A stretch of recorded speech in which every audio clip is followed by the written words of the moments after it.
January 2010, John Simmons and I met in a gallery in London to chat about an idea that might change the way people look at art and history forever. How would a museum's visitors respond if we, the Writers' Organisation 26, a group of business writers, authors and poets, played with the rules, challenged expectations, gave personal and not scholarly responses to the exhibits?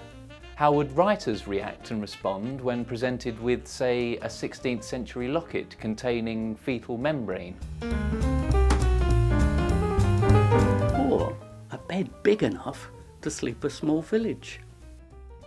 Or a wedding suit made for a scarred and stuttering future King of England? It was time to find out. Time to pair 26 writers with 26 artefacts from the Victoria and Albert Museum in London and ask them to respond in words. But would the V&A let us try this? Get under the skin of their artefacts, imagine their hidden stories, make the public private and the private public. Yes, absolutely. We're really excited about this project. It's going to show off some of the objects in the British galleries here in a completely new way, and really it's going to turn them into literary treasures. 26 Treasures was born, and it would feature as part of this year's London Design Festival. As one of the top 4 events. Poets Andrew Motion and Maura Dooley soon jumped on board. In a scientific pairing exercise, using a plastic cup and some paper, Andrew drew a white marble bust of Homer. I drew a Chinese-style beechwood armchair from 1754.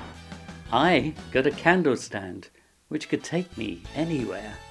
Our treasures range from pocket-sized to enormous, from 1500 to 1760. Then somebody asked us a question. What's the point of all this? More art speak about obsolete objects from history? Will it just be another exhibition about high art, the sort that doesn't connect with the person on the street?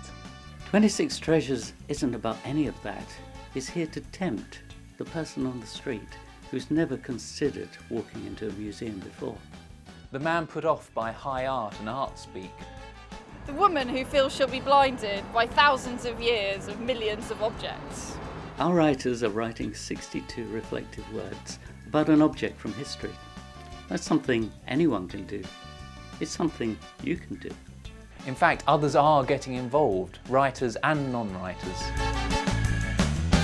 Over the summer, before the festival arrives in September, people will be coming from around the country to London, to the V&A, to discover treasure. They'll tell their stories about life and art, emotion and connection through an object from history. In just 62 perfectly chosen words.